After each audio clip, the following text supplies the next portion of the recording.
Après un voyage de plus de 8 mois, le père Gérard et les autres missionnaires qui l'accompagnaient sont arrivés à Natal le 21 janvier 1854. Le père Gérard n'est jamais revenu en France. Il n'a donc plus revu sa famille et il avait 23 ans.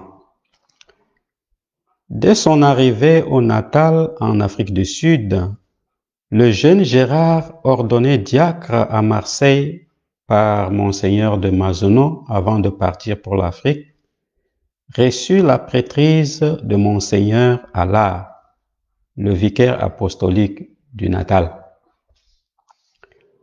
L'Église catholique n'avait pénétré au sud de l'Afrique que très difficilement à cause des lois sectaires portées contre elle par les colons. Seul un petit nombre de Blancs avait bénéficié du ministère de quelques rares prêtres. Il restait encore la masse des tribus originaires du pays. Joseph Gérard apprit l'anglais, mais songea aussitôt à étudier la langue des Zoulous, tribu dont il sera le premier messager de l'Évangile. Au cours de l'année 1854, les pères Gérard et Barrette vont s'installer parmi les Zoulous. Les deux pères commencèrent la construction d'une hutte et d'une petite chapelle. Ce sera la mission Saint-Michel. Mais les Zoulous ne vinrent plus aux réunions que pour s'y divertir. En effet, 3 redoutables fléaux vont paralyser leur ministère. Les devins, la polygamie et l'ivrognerie. Par ordre de leur évêque, ils s'éloignèrent pour un temps. Et le père Gérard écrivait à notre fondateur, Saint Eugène de Mazenod, en ces mots. Tout semble perdu pour toujours. Les Zoulous s'endurcissent de plus en plus. Mais je ne suis point découragé. Je suis content de la position où vous m'avez placé. Et si j'avais à recommencer, ce pays aurait encore ma prédilection. En novembre 1861, l'évêque se mettait en selle accompagné du père Gérard pour aller chez la tribu des Basuto, canonnés au Basutoland, aujourd'hui appelés les Autos. Cette tribu, en effet, bien que travaillée par les protestants, semblait devoir être perméable entre toutes au catholicisme, parce que guidée par un magnanime et indoctable chef, Mosè, surnommé partout le lionceau de la montagne, parce qu'il avait eu l'audace, pour se dérober à ses ennemis, de planter son village forteresse sur l'un des cônes escarpés. Après une minutieuse enquête, Mosè leur donnait en février 1862, et malgré les récriminations des protestants, un terrain pour bâtir leur mission. Mais certaines langues avaient distillé leur venin en disant que les prêtres adoraient la pierre ou le bois, masquaient leurs vices sous le manteau du célibat. La Vierge Marie elle-même était éclaboussée. Mes missionnaires ne sont pas des imposteurs. Mosè ne cessait de répéter, guidé par son bon sens. Et le roi même arriva pour l'inauguration de la chapelle, escorté d'un brillant cortège de cavaliers. Les Basotho, tout interdits, assistaient à un rite religieux qui empoignait leur âme. Quoique je ne suis encore qu'un païen, déclare Mosè, je suis cependant chrétien dans mon cœur. Et je ne doute pas qu'en écoutant les pères, vous ne parveniez un jour à découvrir la véritable religion. Place-moi la statue de la Vierge dans la main, commanda alors Mosè. C'était le 1er novembre 1863. Cette première mission sera finalement appelée Rome. Dès ce moment, il fallait au Père Gérard, routier du Christ, des chefs à convertir, des pauvres, des vieux et des malades à soulager, des bergers à instruire, des médecins devins à confondre. L'évêque dut lui laisser prendre les sentiers, franchir les rivières, escalader les monts. Il partit donc. C'était déjà le grand apôtre des Basotho.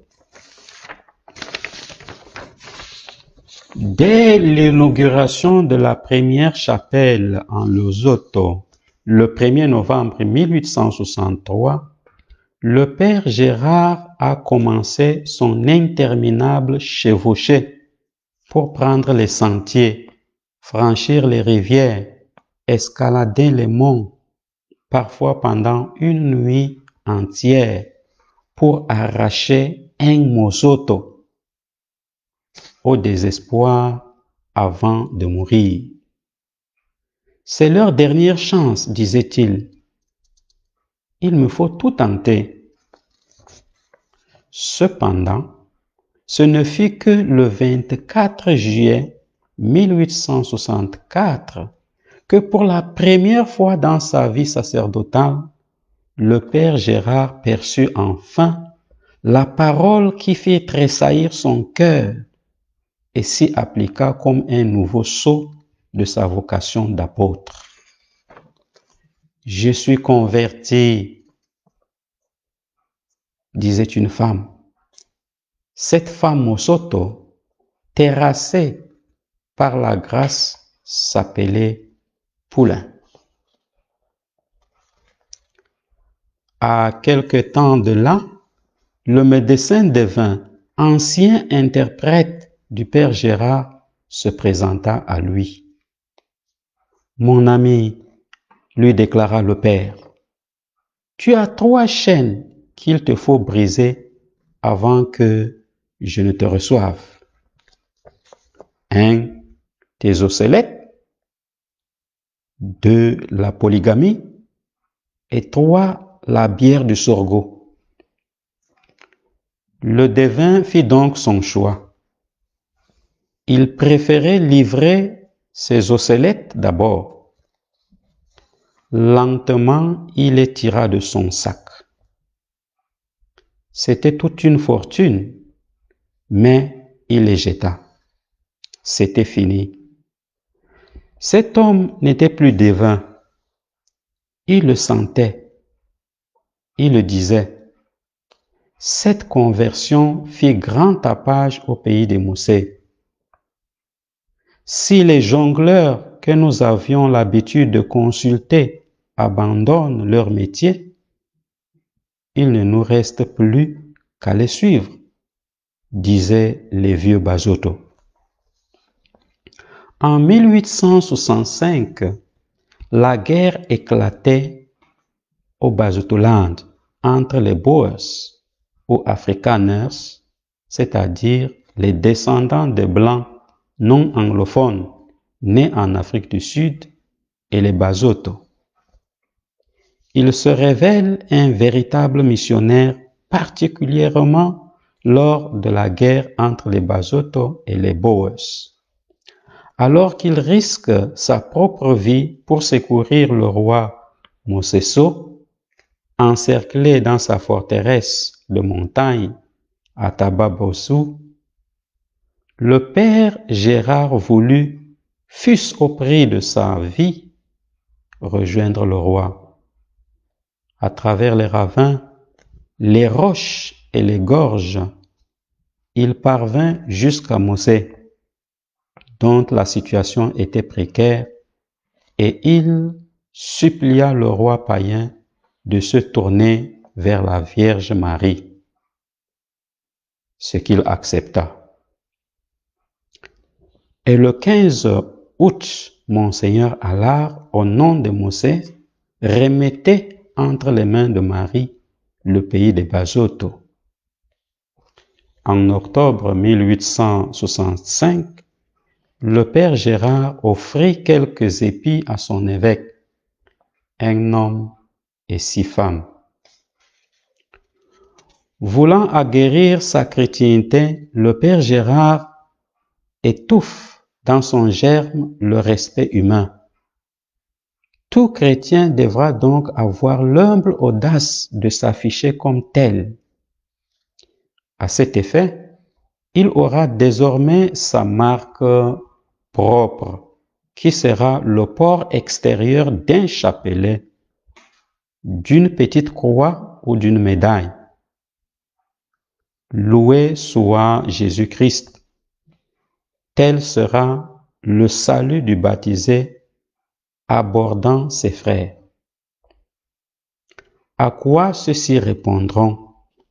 Et Marie Immaculée. Le catéchumène, lui, suppliera humblement que Marie prie pour moi. L'interroger d'insister, que Jésus te montre le chemin. Ces salutations n'ont certes pas magiquement transformé le Basotholand, mais elles ont contribué à y créer une atmosphère morale moins païenne. La guerre n'avait donc pas ralenti la marche de l'Église catholique. Vivement impressionné, Mosée fut radical.